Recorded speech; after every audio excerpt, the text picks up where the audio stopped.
Hello there everybody, welcome back to the channel. Dodgy Gamer here, bringing you our end of Season 7 review with Minneapolis City and our City to the Moon adventure. And what a season it has been. We have got new transfers, some free signings that have come in. We've got another cup run to look at. We have got injury crisis to get through. And we have got a crucial end of season game that will decide our fate. Can we get yet another promotion and make it up to League 2? Watch to the end to find out. But before we get started, my usual request. If you are enjoying this City to the Moon series, make sure you hit that like button. It really helps the video and the channel get noticed. And if you're new here and you like what you see, make sure you subscribe to the channel, get the bell on for notifications. Okay, so we start our season review here in September. So we're at the end of the transfer window, early September. We've just begun our journey in the US National Premier Division. Now, what's going on here, of course, if you're not familiar with the story so far, we're using Digi's database, US ProRel database that's kind of completely restructured the system, so there's no longer that closed league of MLS at the top. We started out in Tier 9. Last season, we were promoted into Tier 5. So our first season in Tier 5, so the equivalent to the conference in the English system. So we'll have a look at our results so far in a minute. Now, we have been a bit busy, a bit busier than we normally are in the transfer market. So I'm just going to talk you through some of those. So remember what we're trying to do here. We want to focus on developing our own players, bringing players through the youth ranks, which we've done to an extent. We have a few players like that in the team, but also we're allowing ourselves to bring in out of contract players, players on trial. So we're trying not to spend any money on our journey to the top. So you see, we made quite a number of free signings ahead of this season. Now, this does happen to me sometimes in Football Manager. The earlier signings you will see here, these are players whose contracts were running down at their current clubs and we were able to pick them up with pre-contract deals. But then I signed some other players, some of whom were better than the players I originally signed. So, you know, there's a couple here that might not feature as much as I originally planned. But I'll just talk you through them. So we've got Micah Jenkinson. So centre-back, can play left-back. So he comes to us having previously played at Louisville. He came through their youth system. He played at RGV, Rio Grande Valley Ocelots. What a team name that is. So a bit of a step up for him, but a player with potential. One who will probably be seen more as a first team starter, Jack Medina. So this is a player at right back, could play centre back as well, but right back or wing back, that's his best. Plays very high determination, which isn't always a feature amongst my players. Light-hearted personality is something we'll have to kind of iron out with mentoring, but this is someone who came through at Ventura County, who are rivals of ours, look set to be rivals of ours in our promotion push this season. Kind of in and out of their team. Went on a free to Richmond in League 1. Made a handful of appearances for them, but as you can see, he's already picked up a lot of appearances for us this season. Fairly bright start for him.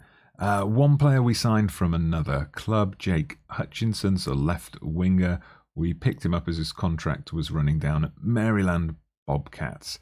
So he's a left winger just to provide a bit of competition for Will Kidd. That was the original thinking behind signing him. Then we got someone here, midfielder again, someone who can play on the right wing, but also in the centre of midfield, Stephen Leon. And my scouts have high hopes for him, and I think he could be a decent attacking player. The fact that he's got such high teamwork bodes well too. He's someone who's been around a bit, also started at Ventura County.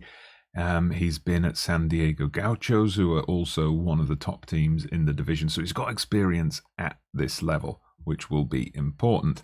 Then we bolstered the defense further by signing this youngster, Max Klein. So we got him from Pittsburgh Academy, who were divisional rivals to us last season. Didn't play there for some reason. But my scouts say he's as good as anybody we've already got. And so far, I would definitely agree with them. Then Harry Clegg. Now, this was one of those options that came up just through scouting meetings. He approached us and said, I think I can be a first-team starter for you. So we'd already signed Hutchinson to kind of give Kidd a bit of competition for his left wing space, but this guy's going to keep them both out of the team, I think. Just a very good attacking midfielder for the level we're at. He comes to us having started out his career at LA Galaxy, didn't make it there, went to Rochester Rhinos, who don't seem to be in an active league.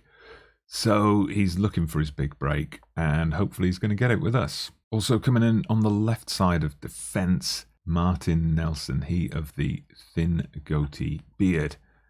He's someone who came through the ranks at Orlando City, went to Fresno, who again don't seem to be in a playable division, and then had a bit of a spell at Swope Park. Never really broke into the team anywhere, so he comes to us looking to establish himself. And finally, one more defender. This was a late signing, kind of popped up in the final set of scouting meetings a few days before the transfer window closed. We got him in on trial, tried him out straight away in an under-23 game. He was brilliant. We snapped him up. So, young centre-back, only 18. Wonderful physical stats. Got some work to do elsewhere, but for the level we're at, very promising. Joins us from Charlotte, having never played for them. Hasn't made his senior debut for us yet, but I think he's one to watch. As you can see here, we had quite a busy pre-season. Fairly successful one, though. Only a couple of defeats, and those against teams with much higher reputations than us. Then, bit of a slow start to life in the US National Premier. We lost to Connecticut. Now, Connecticut are a team we knew previously. They beat us in the playoffs to get promoted a couple of seasons ago. Then we scraped a draw against Chicago Academy. Harry Clegg getting a last-minute equaliser. At this point, I was a bit worried that this step-up was finally going to be the step-up that proved too much for us. But in the next game against St. Louis Lions, we thrashed them. Harry Clegg again. Marcelo Santiago getting his first goal of the season.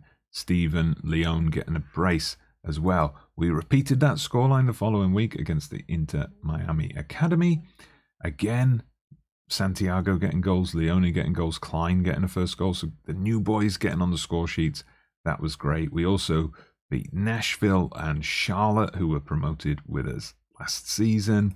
Then we stuffed Reno 4-1. This was a team we beat on our cup run last year, you may recall. Santiago with a hat-trick, so Santiago picking up that form from last season. Then we took on San Diego Gauchos, one of the toughest teams in the division, and they gave us a bit of a footballing lesson. They went 2-0 up quickly. We pulled it back to 2-2, but second half they were just too strong.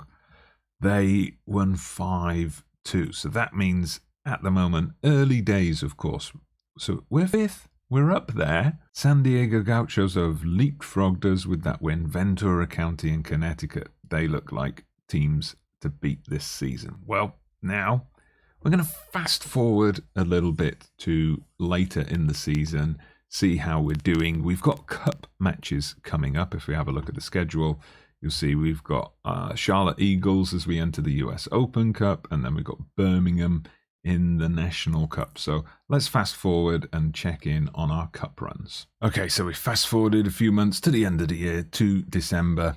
We'll start with the National Cup, which won't take too long. We did beat Birmingham 2-1. This was a team that we were ships that passed in the night. As we got promoted into the National Premier, they got relegated, and we beat them 2-1. Then Ventura County from our own division, I did say they would be a team to beat this season, but on this occasion, they beat us 1-0. Our National Cup was over, having reached the final last season. A little bit disappointing, but board expectations were minimum third round, so at least we ticked that box. The US Open Cup, the Lamar Hunt Open Cup, this seems to be more of our competition though. We had another strong run just like last year, so that game against Charlotte Eagles, we picked up a 2-1 win.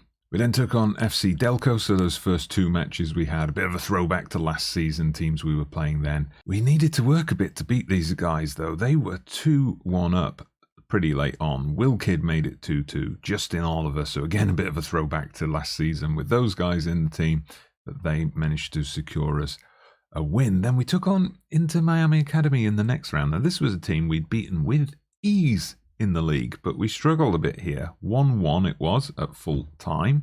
We did then go 2-1 up. They made it 2-2 right at the death, and just as it looked like it was going to penalties, we got a corner. Max Klein came up to head it in, 120 plus 1.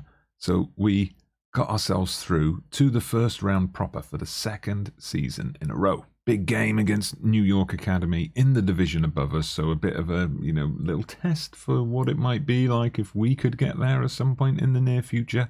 And, we passed the test with flying colours. 3-0 win, quite comfortable. Leon and Santiago with a brace. Now that set up possibly the biggest game yet. So against Charlotte Independence, not Charlotte Independence 2 who are in our league, but the actual Charlotte Independence, I guess Charlotte Independence 1, who play in League 1. So 2 tiers above us in this revamped system, the 3rd tier of the United States League pyramid. So a very strong team, a team that are doing well in their division. But we beat them 2-0.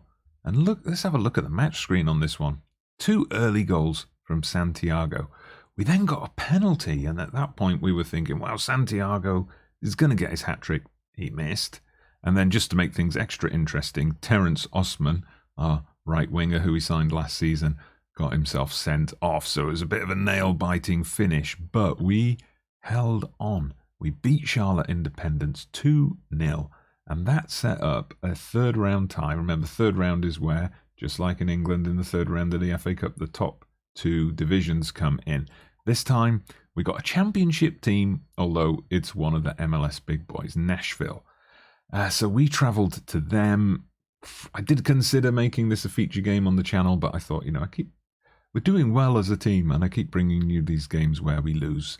So, we thought we did the 3rd round as a special feature last year. Unfortunately, they were just too good for us. You'll see we didn't register a shot on target even, but we did get, just like last season, a bit of a windfall as a result. You'll see just over here, gate receipts for the month near to £300,000, way up on what they usually are. Popped us back into profit, so that cup run was appreciated. And if we just take a quick sneak peek at the league before we get any further, you'll see things are going pretty well there too. We are still up there in those playoff positions. We are now 3rd. We've opened a little bit of a gap, you'll see, back to 4th, so that gives us a bit of a cushion, and we're within touching distance of the top 2. These were the teams I said we're going to have to watch out for. San Diego Gauchos, who of course beat us quite easily, and Ventura County, who knocked us out of the National Cup. So keeping pace with those guys, overtaking them, it's going to be a challenge, but it's certainly one we're up for. Right, so now we fast forwarded to February 2027. So the January transfer window has just closed, and there's been a little bit more business. So one of our youth players, Carry On, we let go. We sold him for a massive £1,000 to a club in Mexico. Since we brought those new guys in, like Max Klein, Shamal Moore, he just wasn't getting a look in. He was getting unhappy, so we let him go. We cashed in. The board were happy that we received a transfer fee for once, and we got his wages off the bill as well. We also sent Kyle Carton, a youth player who wasn't really doing anything, sent him out on a free as well. There were a couple of new arrivals, though. Lee Langley joins us, so a defensive midfielder. I needed another option here. We've been playing Matt Silver in this position, but we didn't really have a decent backup, so we got Lee Langley in, 19 years old, so a strong future ahead of him. He comes as having spent some time at Seattle, so obviously he's got, he's come through a big team, obviously didn't play for them, but, he's got that experience of operating at the top level and bring a little bit of experience. And a goalkeeper finally. So Evan Brown, I didn't sign a replacement because we had a couple of guys in the youth team, but one of them has very much stagnated, failed to take advantage of the opportunity offered to him of a run in the first team. The other one, only 18, Kuzmin, bit on the young side, prone to mistakes.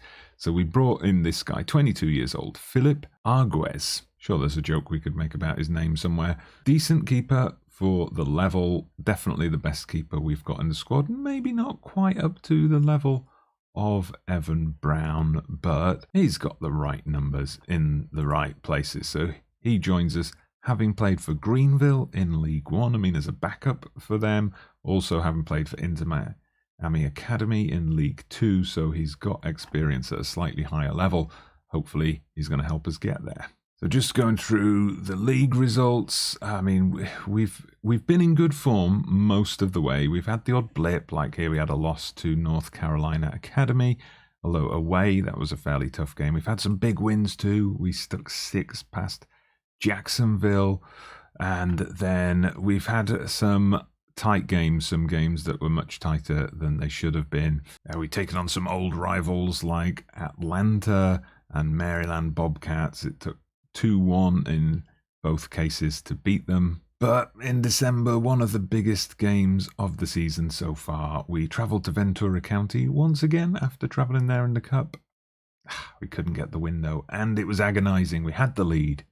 They came back in the second half, and then injury time, they snuck a winner in. So that was definitely an opportunity missed. But going through the other games, you'll see there's been good form most of the way. I mean, we bounced back from that Ventura County defeat and then the defeat to Nashville in the Cup big time. We then won our next 5 games on the bounce, as you can see here, until our winning run came to an end against Reno, but at least we still got a point. Now, coming up in February and our next match, San Diego Gauchos. So a big one because we're still there in third, but you see we have closed that gap. We're just a point back from current leaders Ventura County. We're level on points with San Diego Gauchos, so that next game we've got coming up with them is huge. We're going to fast forward now to Youth Intake Day, and we'll check in and see what happened with this game. Were we able to get the 3 points? No, not quite. Again, we went close. It was Santiago gave us the lead. They equalised. Then both teams had chances to win the game, but ultimately it finished 1-1, so the status quo is kind of maintained in the league. We did after there, though, go on another winning run, 3 games in a row, won with ease. But then we've stumbled a bit again. In March, we've kicked off the month with 2 0-0 draws, back-to-back 0-0 draws. I don't think that's ever happened to us before in this save. So that means currently, in the middle of March, we're still up there. We're in third, but we're now 2 points back from San Diego and Ventura. So, it's very close. It's very tight. It's all about, who blinks first. We've got a bit of ground to make up. We've still got a game against Ventura County to come late in the season. We're going to host them for the first time. So we've got to just keep touch with them and then hopefully beat them and leapfrog them. But, it's tough because, of course, here there's only one automatic promotion spot. 2nd down to 7th go into a playoff. So, yeah, it's going to be tough to get. We have to be champions to go up automatically. Let's see how we can do. But now for the reason we came back in the middle of March, one of the most anticipated days of the year, Youth Intake Day. But you might notice something different about this year's youth intake. For the first time, my head of youth development is not using any glittering analogies. There's no mention of a golden generation, no mention of a diamond amongst the youth intake. We're just told that basically, this is the youth intake. Joseph Davis stands out as one of the better players, but, nothing to get too excited about here. Defensive midfielder looks like could be a decent option. I mean, I suppose he's got leadership and teamwork, decent determination, good at tackling, but he's light-hearted, and the potential rating, which I know isn't the be-all and end-all, but it's only 3 stars. In fact, there's only 3 players with a 3-star potential rating this year, and the rest are all 2.5, 2.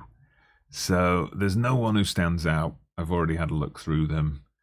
I don't think this is a year when any of these guys are going to feature in the first team, especially if we consider by the time they've reached their late teens, early 20s, we're hopefully going to have been promoted a couple more times. So we've now fast forwarded to April. You can see on the table over here. Things have changed a little bit. We're still, trying to keep touch with San Diego Gauchos, but we've opened up a bit of a gap ahead of Ventura County. You'll also see in the player stats, Marcelo Santiago again leading the way, 44 goals for us this season, our highest rated player. But he's out injured. First time since he became our main striker that he's ever, picked up anything more than a minor knock. Twisted ankle, potentially out for 2 months. There's only 2 months of the season left. We're in April, almost mid-April, and our league program finishes on the 22nd of May. So, I don't know. If things go well, we might see him back for the last couple of games of the season, but there's a chance that we don't see him back for the regular league season at all. And you see, although we have pulled away from Ventura County a bit, we have dropped points again. We dropped points against Jacksonville. We bounced back with a couple of wins, Tormenta and De Anza Force. But you'll see, how many times, if we just scroll through here, how many times do you see the name Marcelo Santiago come up? He's our lone striker. How are we going to manage without him? Well, we'll find out in just a moment. Luckily, our next game, IMG Academy, is against a team down in 18th. Well, life without Santi did not get off to the best of starts, despite the fact that our team was struggling at the wrong end of the table, our opponents rather. It was a 2-2 draw. Yeah, we had our chances, we had the better XG, but, we were playing Osman, who's a right winger, but we're playing him up front, and, he was barely involved. Clegg and Kidd scored. But just to make things worse, so we just lost Santiago, potentially for 2 months, potentially for the rest of the season, and more. So the youngster, the 18-year-old left-back we signed, who's, played really well this season, 39 games, average rating of close to 7, 6.97. He got injured in that game. Broken leg. He's going to be out for the best part of a year. So definitely not featuring again this season. And, you always hate it when a promising 18, 19-year-old has a major injury like this. Hopefully he'll come back from it, but that's a big blow. And now it's May, and we've picked up another injury. Terence Osman, out for the rest of the season. Out for 2 months. Oh, this has been one thing I've noticed this season, many more injuries than in previous years. So I guess it's down to the fact that now we're a professional club. We're training full time. That more intense training schedule is perhaps leading to more injuries than before when we were training 2 days a week or 1 day a week if we had 2 matches. So in terms of the table, you see, we slipped back a bit again. Ventura County have caught up with us. We've guaranteed ourselves a playoff spot, so there's that. But only 2 games left now, and we're 4 points behind San Diego Gauchos. So catching them isn't impossible, but it would take something massive. We're playing Ventura County in our next game.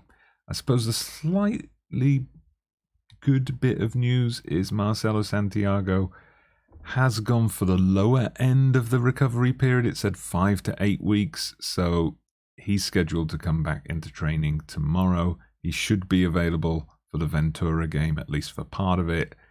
Let's fast forward and see if he gets on the score sheet. Well, he was fit for the game in the end, but Santi couldn't score.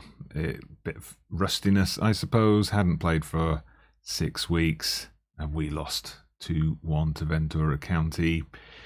Even if we could have beaten them, it wouldn't have mattered anyway. San Diego Gauchos won their game and therefore topped the league, guaranteed the title.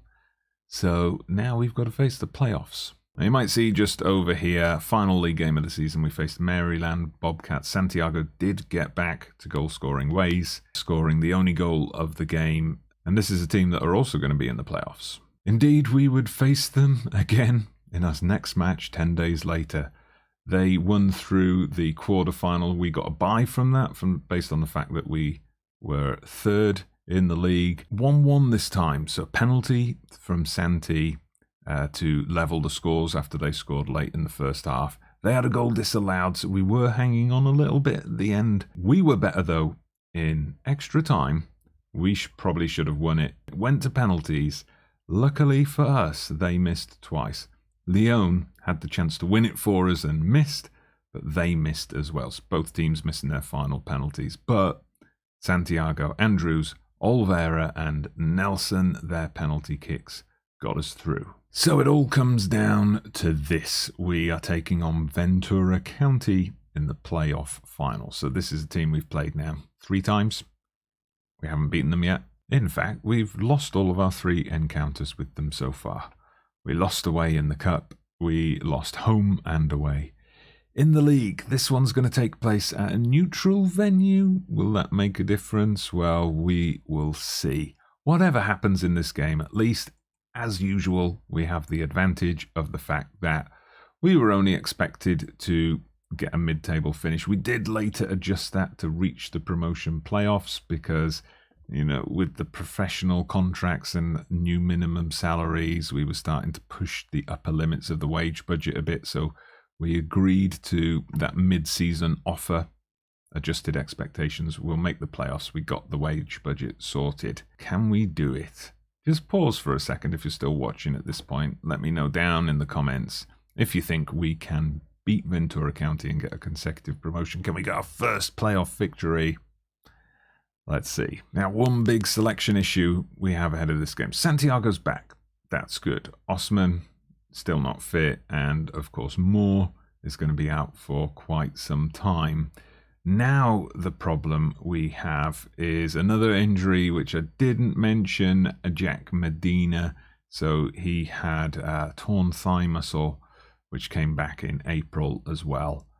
Still not fully fit after that. Now, as a replacement, we used the guy who was the first choice right back last season, San Roman, one of our own.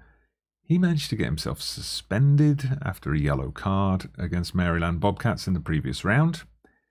Then our third choice, Toby Healy, he got injured on the same day playing for the under-23s. So all 3 of my natural right backs are out. Now I've got Jenkinson who can play centre back or left back. He's just the only option we've got, really. We've had to put him in right back and just fingers crossed that we don't get too heavily exposed. So Barry comes back into the team. He's been a bit part player this season with the new transfers we've made, but the fact that Moore's out, Jenkinson has had to slide over to the right back position, so Barry comes into the team.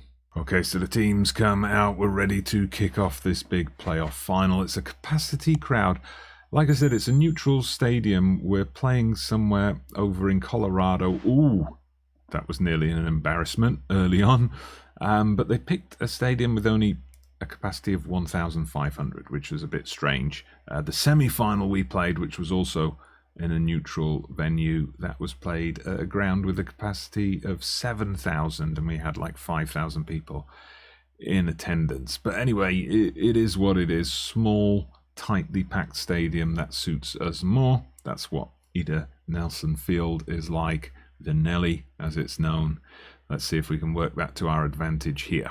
Oh, first chance for us, a corner, but we haven't managed to get a shot off yet. Come on, Clegg. Now, Clegg has been very good this season, scored a lot of goals from that left wing, provided several assists as well, but not with crosses like that. Way too close to the keeper. And now, oh dearie me, this is going to be a goal, I think. Look at that. The keeper got the assist. That's ridiculous. Well, we have been poor in this first half. We're going to have to look at how we can turn things around in the second, but if we're 2-0 down, that will make things much more difficult. Luckily for us, Arguez tips it behind. But let's see if we can get a quick break here, get ourselves back in this game, give ourselves a platform to build on in the second half. Santiago, he's on his own. Is he going to use any of the runners or go for it? Oh my God, how did that not go in? Oh, it came off the keeper, hit the post.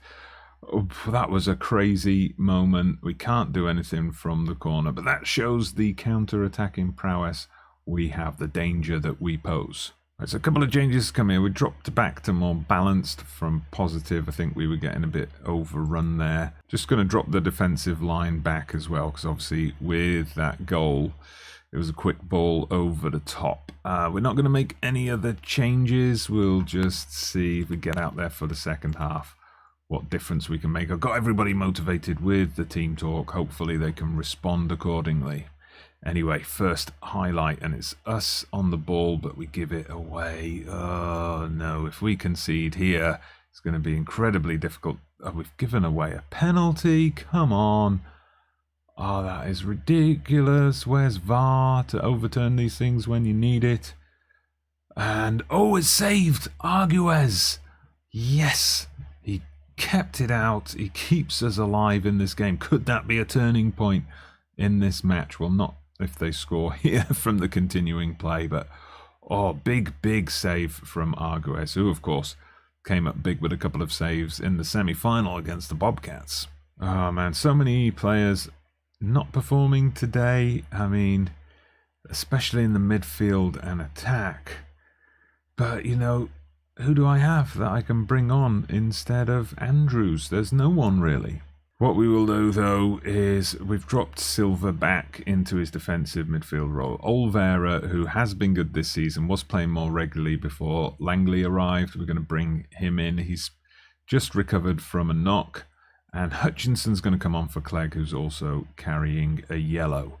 So hopefully those two can make a little bit of a difference. But yeah, we just haven't created anything. The clock's running down.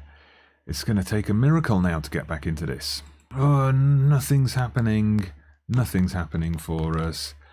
Let's see. We've already got shoot on sight on. I think the only thing left to do is to push the lines up super high and maybe to make one last substitution and stick two up top. So that's what we'll do. Dennis on for Silva. We'll stick Dennis up there with Santiago. So Dennis, I mean, he's not the best option, but we'll put him on as a pressing forward attack and just pump the balls up to them, get these guys on as wing backs for the final couple of minutes. I doubt it's going to make much difference, but it's worth a try. So come on, are we going to equalise, force extra time, or no? It's another defeat on a live com. I'm beginning to think I'm jinxing myself with these live comms. And yeah, another season in the 5th tier. Arguez got man of the match, of course. He was the only player to do anything of note for us. So yeah, in the end, 102 points, but wasn't enough with only 2 teams going up. Those were the 2 teams above us in the end. As you can see, both those guys, San Diego and Ventura, finished the season in amazing form, whereas we did not. One interesting thing for next season, though. If we look at League 2 and we have a look at who they're still doing their playoffs, of course, but we had a look at who's coming down. Minnesota United Academy are coming down, so we will be playing them in competitive action next season. And I hope you will be joining us for that action next season. I mean, in the end, it's that thing again. Disappointing that we couldn't produce when it mattered in the final game of the season. But again, we exceeded expectations. We made it to the playoffs. We were in touch with the promotion contenders until the penultimate game of the season. So that in itself is a big deal. We've done a bit of a rebuild of the squad. We're only going to be better next season. So hopefully next season we go up and you join us for that adventure as well. But for now, thank you very much for watching. Please hit the like button if you enjoyed the video, subscribe, get the bell on for notifications so you don't miss any of the action. I'm Dodgy Gamer, and I'll see you again soon.